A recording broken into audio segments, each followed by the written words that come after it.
So, here we are again. Good to see you and sharing space with you again. So, I've called this talk tonight The Gift of Interconnection. And this is really in some ways what we've been exploring here together today with the 4 Elements practice. Connecting with our own bodies and with nature around us, and turning into our own direct experience of this interconnection by softening the boundaries between inner and outer. So elements within the body and elements outside of the body.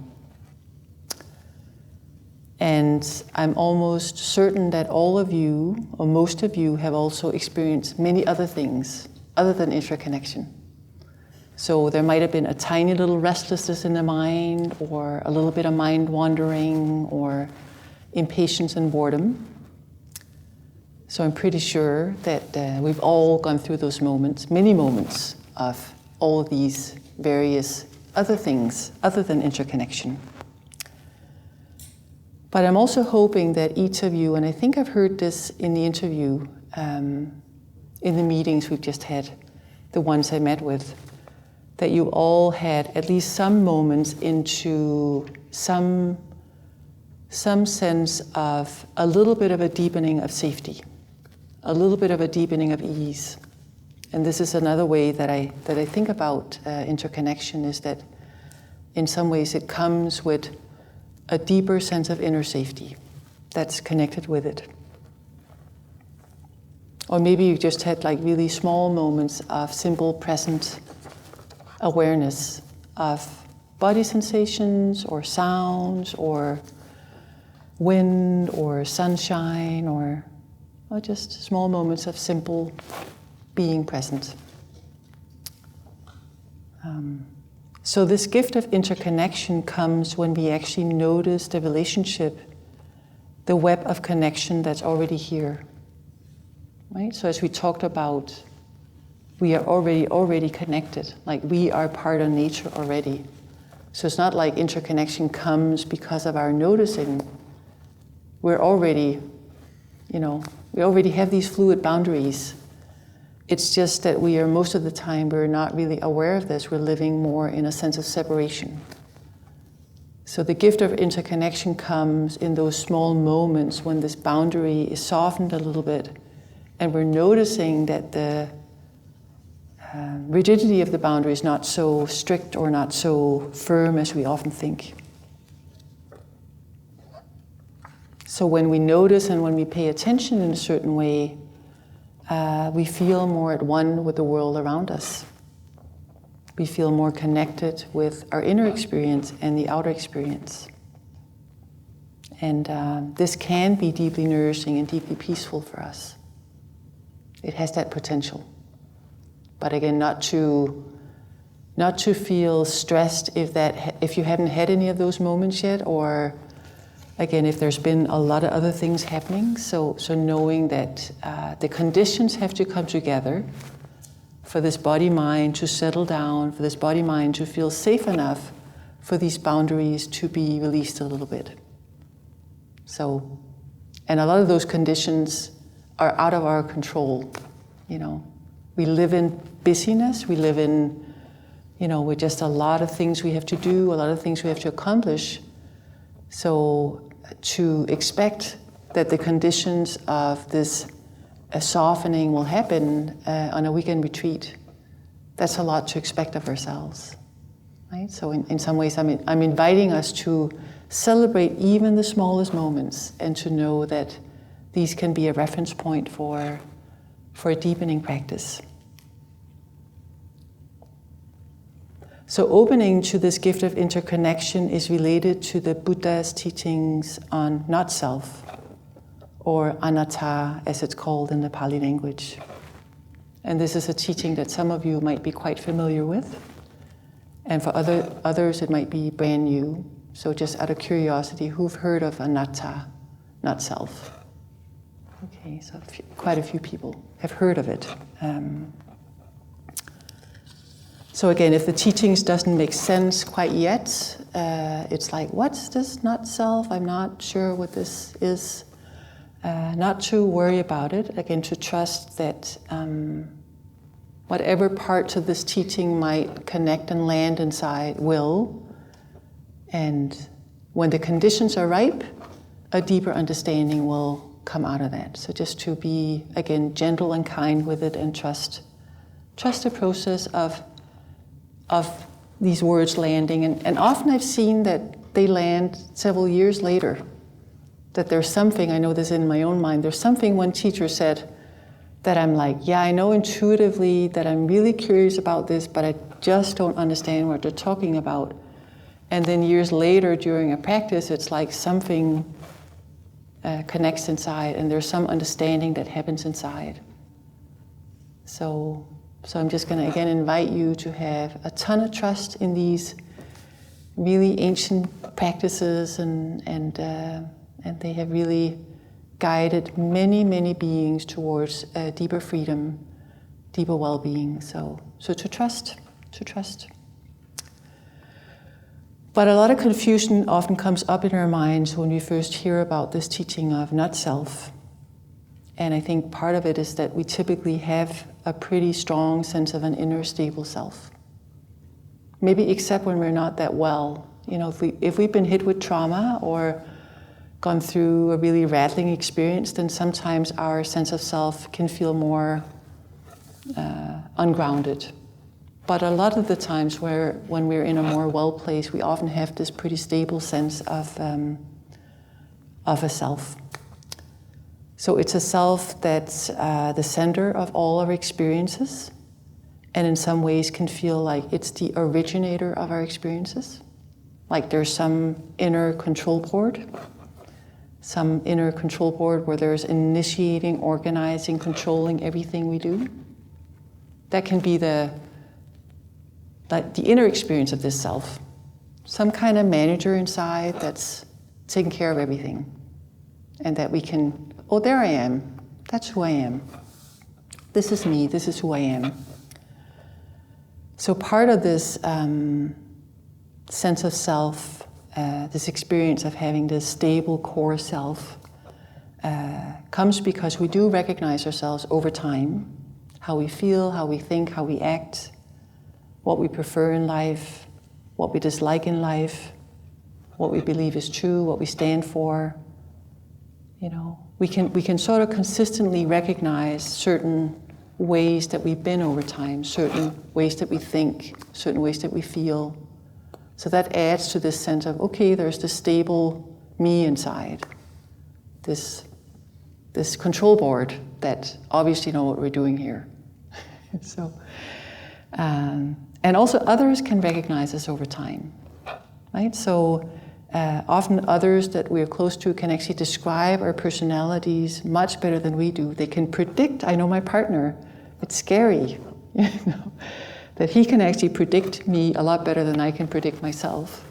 So when someone watches us over time, you know, they also get this sense that, you know, there is a stable being in there, someone that is consistently acting and thinking and behaving in a certain way. So it adds to this sense of self.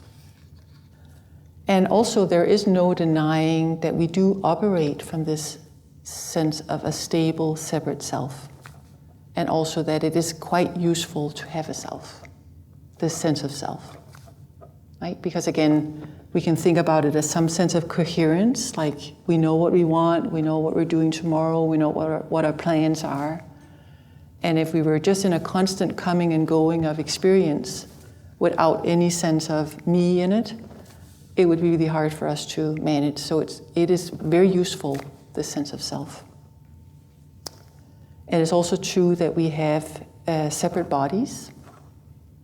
And I think I, again, said this morning that, you know, if you have an itch on your arm, it doesn't help that I scratch my arm, right? It doesn't really, it doesn't translate.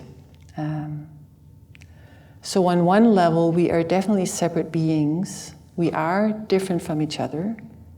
And there's a boundary. We are different from the environment around us. this is all true. When the Buddha taught us about anatta, or not self, it wasn't to deny this experiential sense of a self.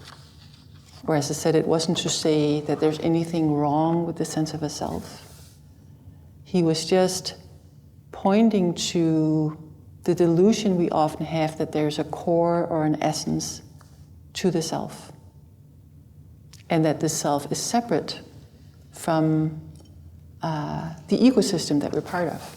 Right? In some ways, like we've been exploring today, that there's definitely an interrelationship. We're not that separate, you know.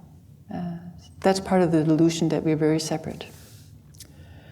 And the Buddha was also pointing to the suffering and the dukkha, as we talked about last night, that comes when we cling to the delusion of a core self that doesn't really exist.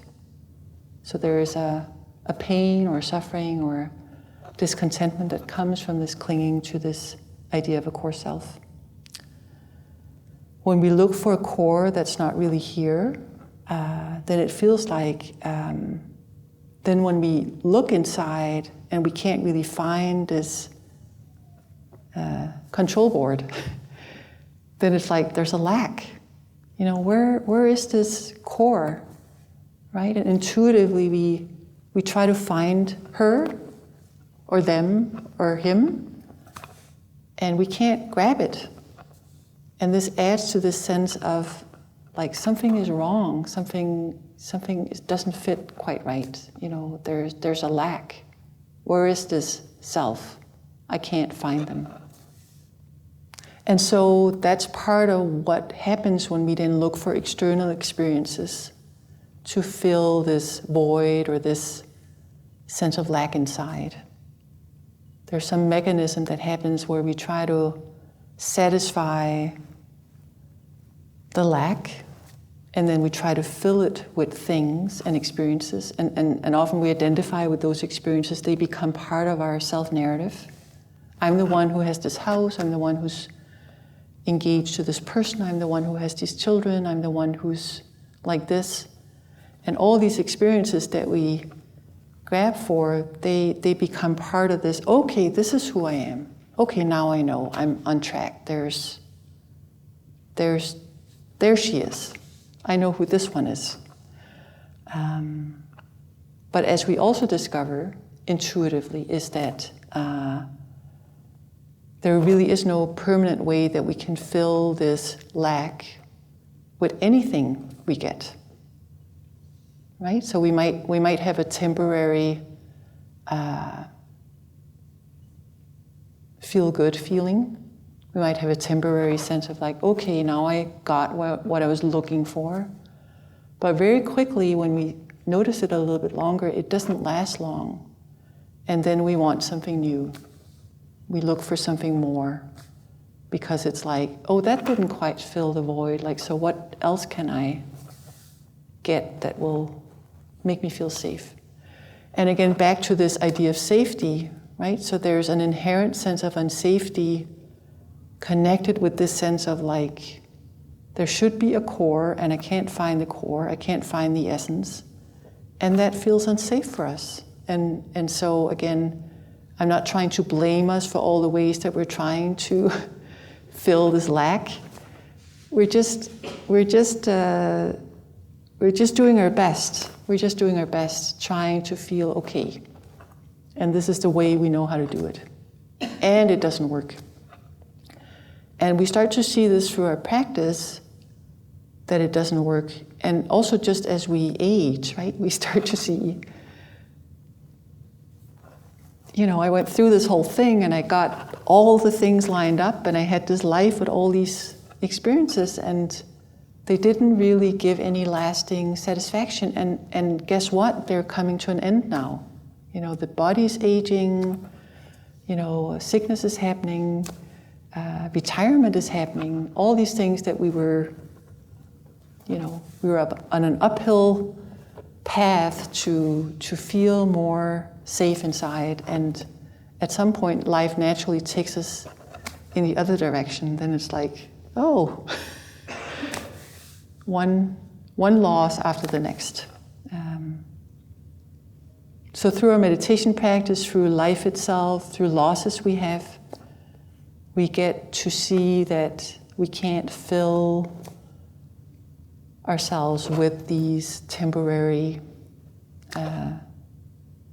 with these temporary ways and to feel good. So what the Buddha discovered in his own practice, and this was something that was unique to the Buddha's practice. So many of the Buddha's teachings are similar to other teachings at the time, but the teaching about anatta, not self, is a really unique teaching to the Buddha. It's something that he discovered in his own practice and pointed to as a really, really important way into the type of liberation that the Buddha is inviting us into. And so what he discovered as he sat down and practiced was that he couldn't find the stable inner core no matter how much he looked.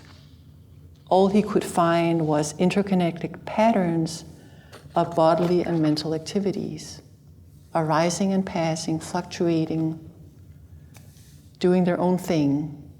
Like we talked about nature having its own life through us. Again, the mind is these activity patterns. And they're, like, it's easy to think why we identify with them as a self, because they do have a predictability to them. They are fairly stable. Again, we have habit patterns of mind, habit patterns in the body that are, we can say, yeah, that's me. You know, that's Tatiana. That's that's how it is.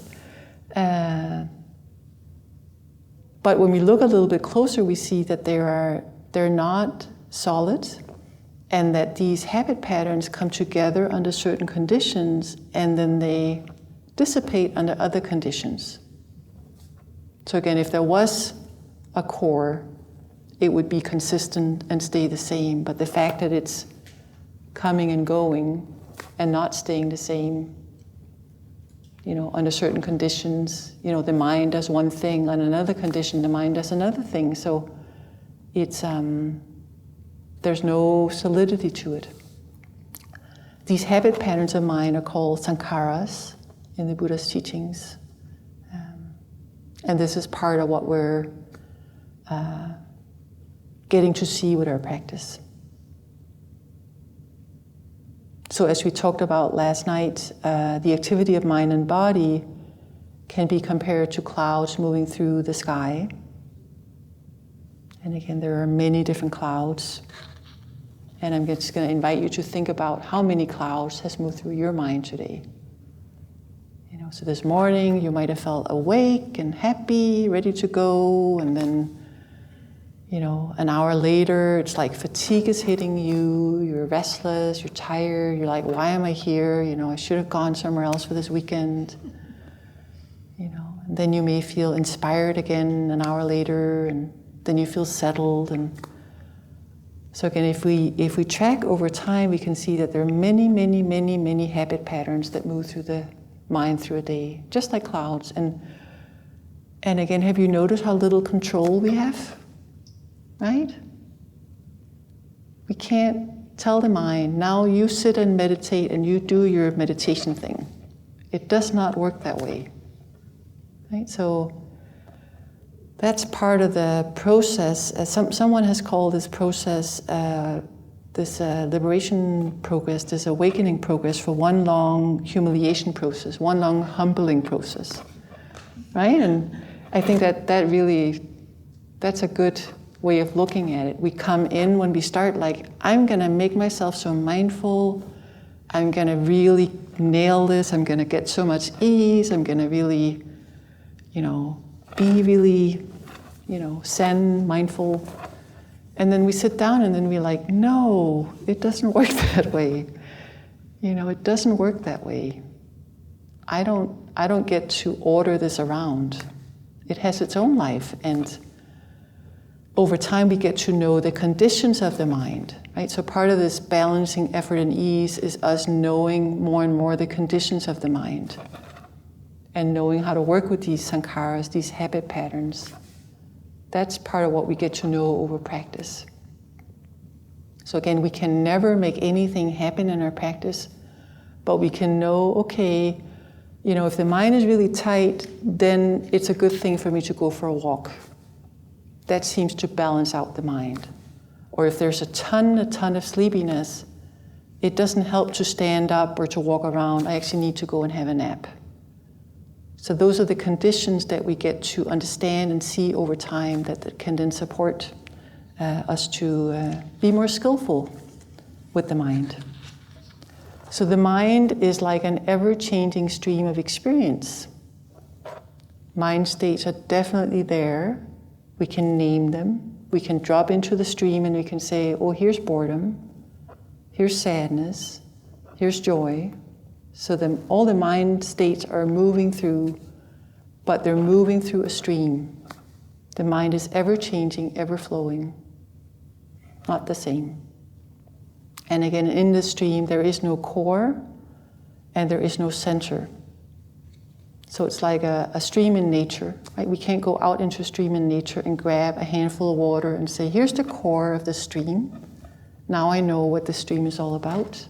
I have grabbed it and I now am in control of the stream. We can't do that. And in the same way, we cannot grab a handful of our experience and say, and conclude, this is my essence, this is my being.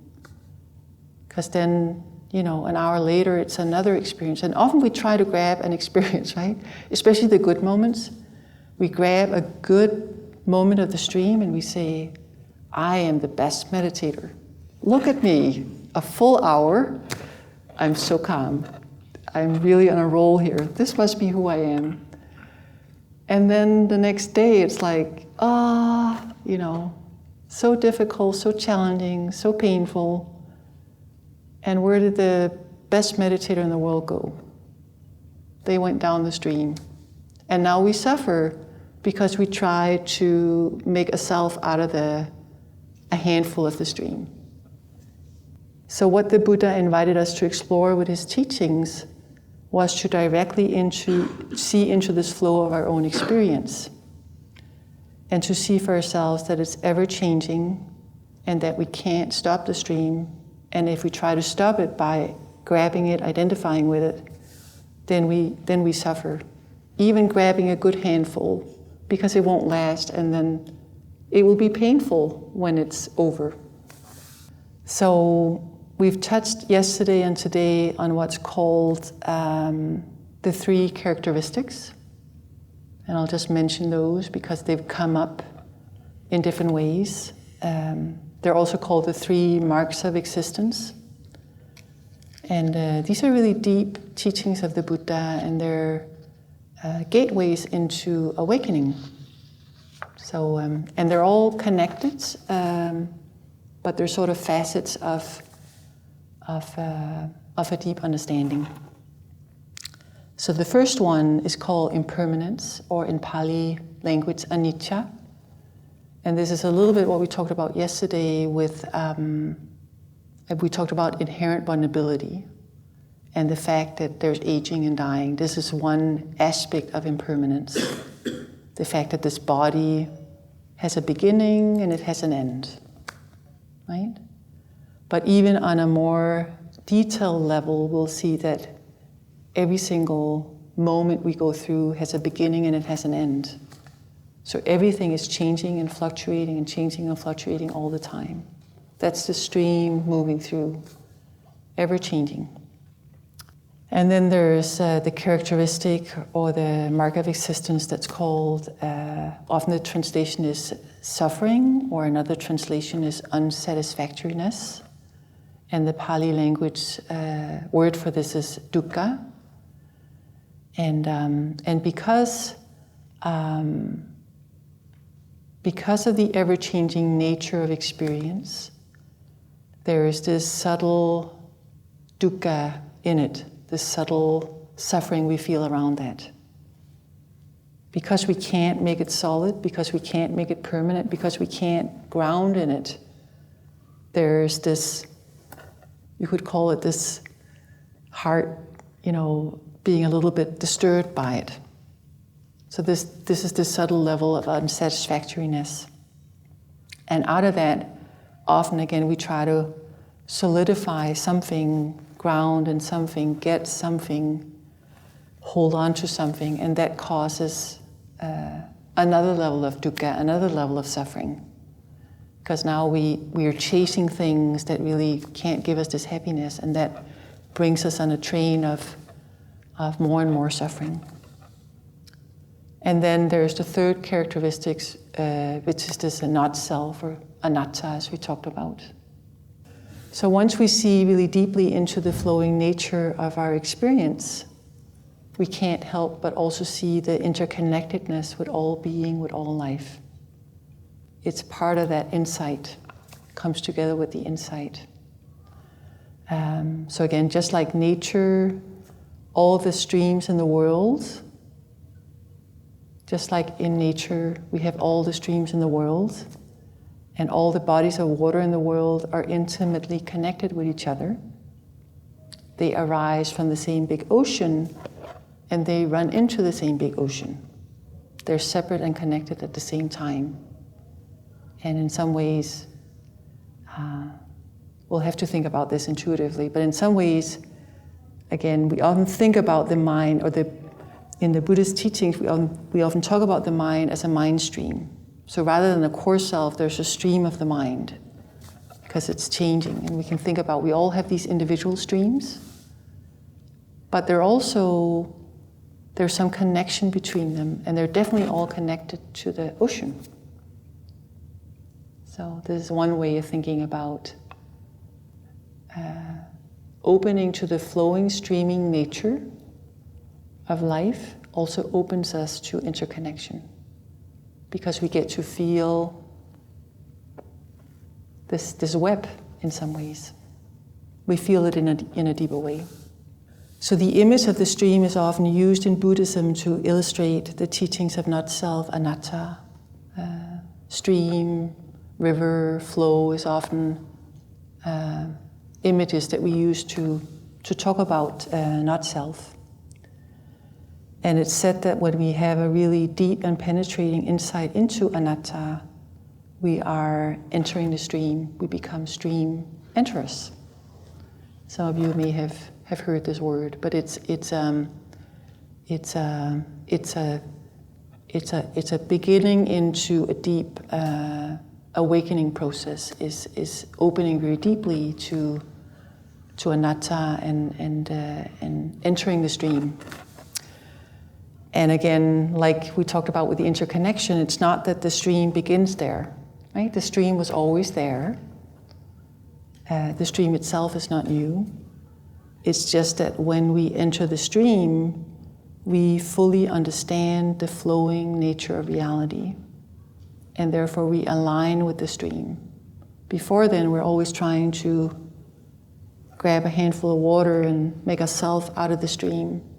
But when the mind fully enters the stream, it aligns and harmonizes with the stream.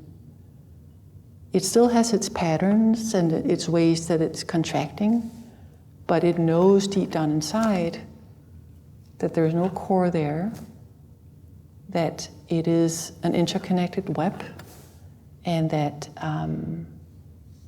it's suffering trying to find a core in the stream.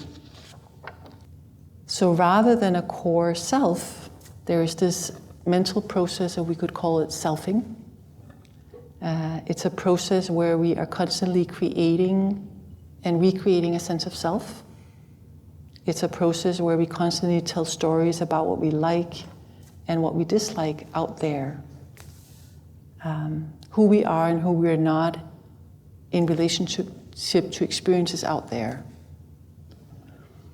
It can sometimes be felt like an inner commenting voice. Again, you can think about it as a control board, managing, thinking about, commenting on our experience. And this process of selfing is closely related to the sense of separation we often feel. When there's a strong sense of a separate you out there, there has to be a strong sense of a separate me in here. And when there's a strong sense of a separate me in here, there's a strong sense of a separate you out there. So again, this duality is created out of the selfing process. When we say, I am young, I'm old, I'm brown-skinned, I'm white-skinned, I'm disabled, I'm able-bodied, I'm female, I'm transgendered, I'm wealthy, I'm poor, then we place ourselves in certain categories in relationships to other categories. So we are a category and we're like different than the other categories. And we do this all the time. We constantly relate to life through our preconceived categories and our mental boxes. And we see each other and all our experiences through a lens of ideas and concepts that we have in our minds. And again, not to poo-poo this or say this is wrong, we actually need these concepts, right? So these are very helpful. If we didn't have the concepts, again, if we'd just be flowing in the stream, not having any type of solidity, we wouldn't function. So the concepts are very helpful. They organize our experience.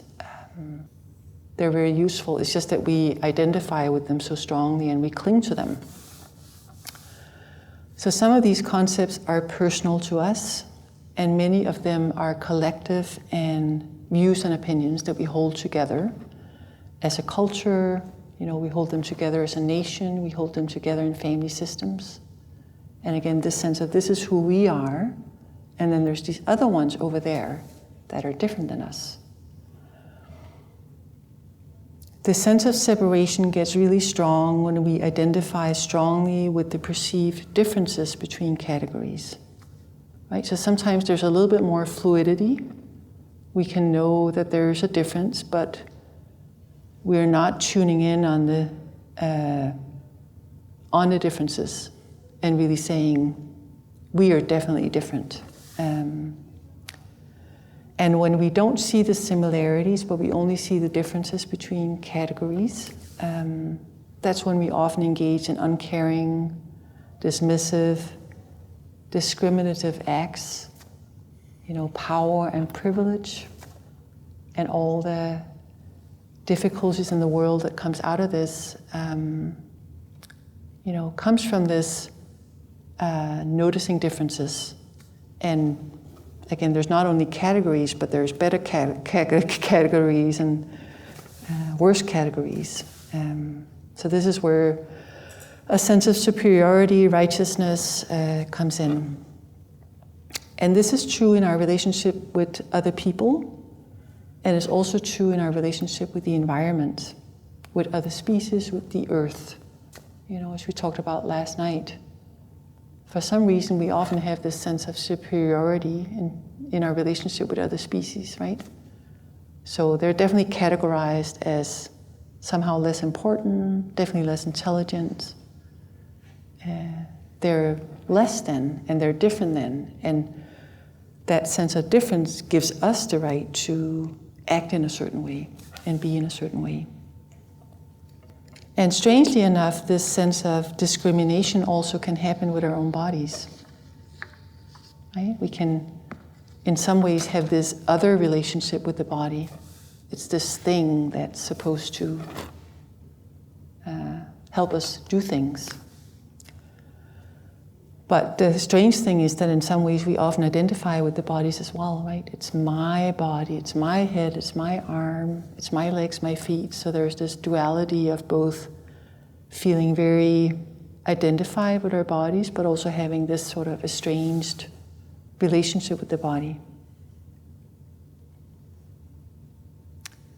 So as we perceive ourselves and the world around us as other, we lose the intimate connection with life around us. We don't really relate to things as they actually are.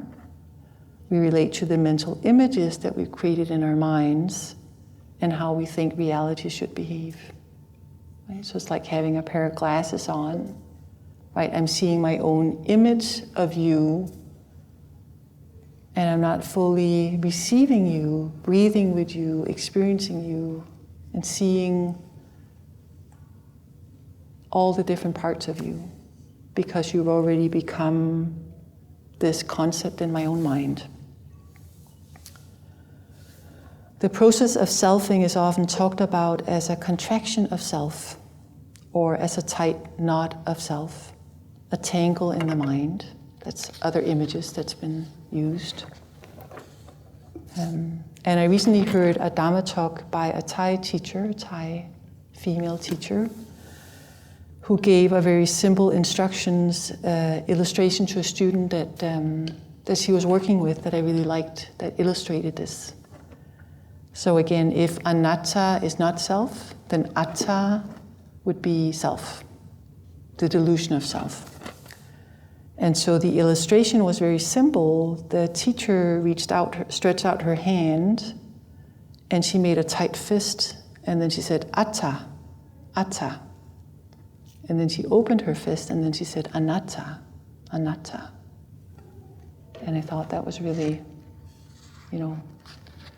a nice embodied way of illustrating the difference between a tight sense of self and this self is still there, but again, it's understood that there's no core to it.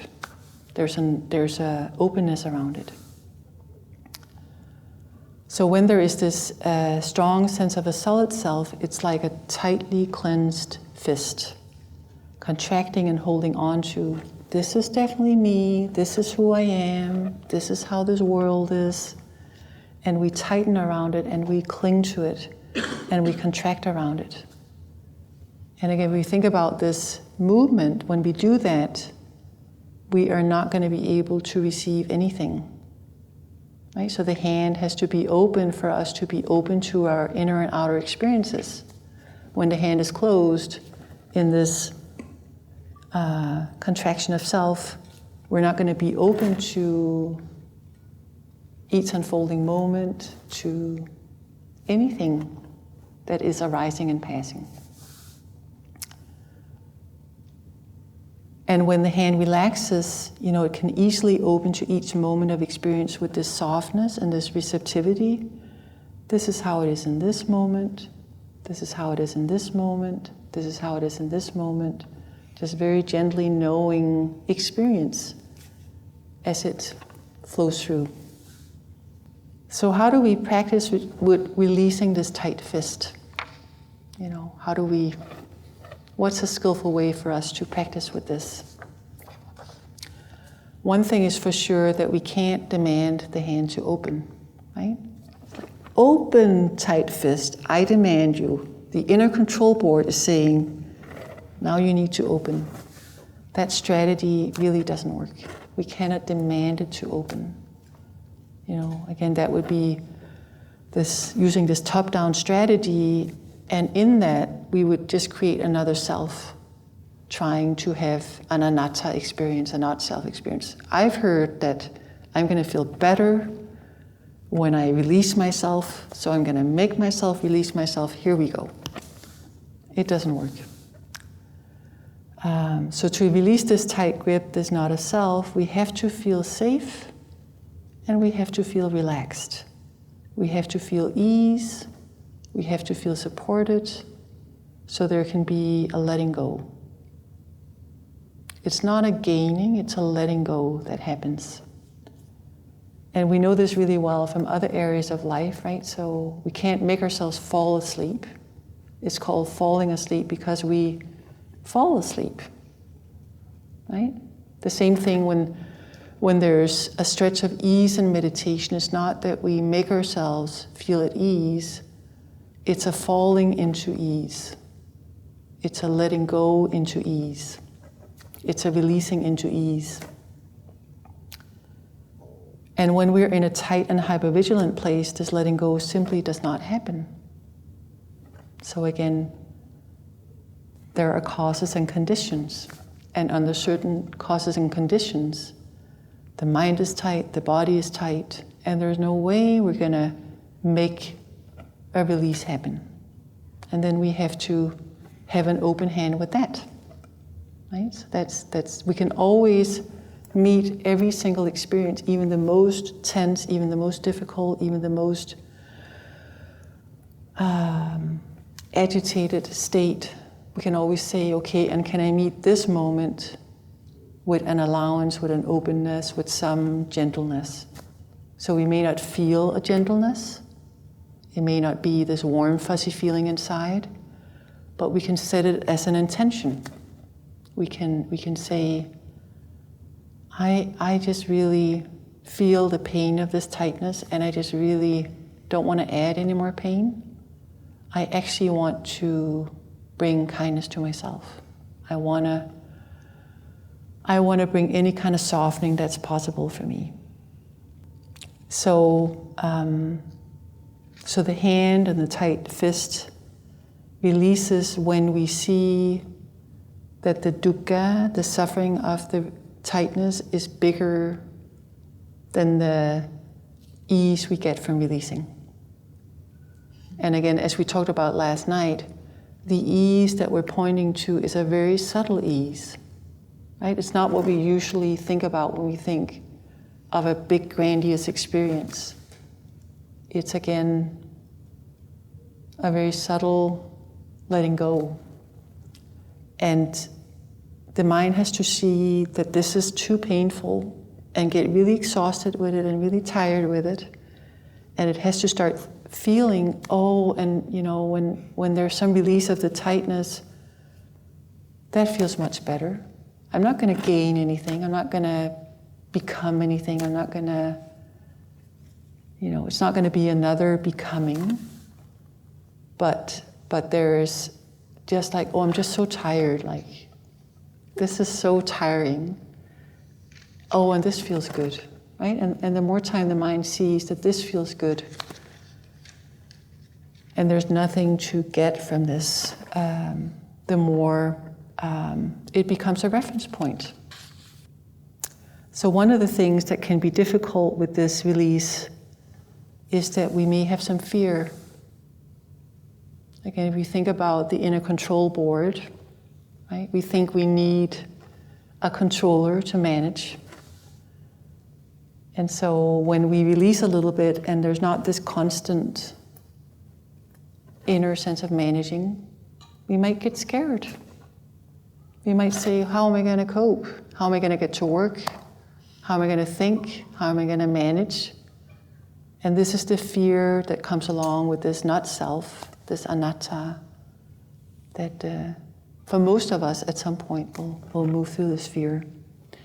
And the fear is that we won't be able to manage without this tight sense of self. If this hand opens, how am I gonna cope? And yet, when we have had these small moments of coming back and down, taking care of this moment, trusting that if I take care of this moment, then the next moments will take care of themselves.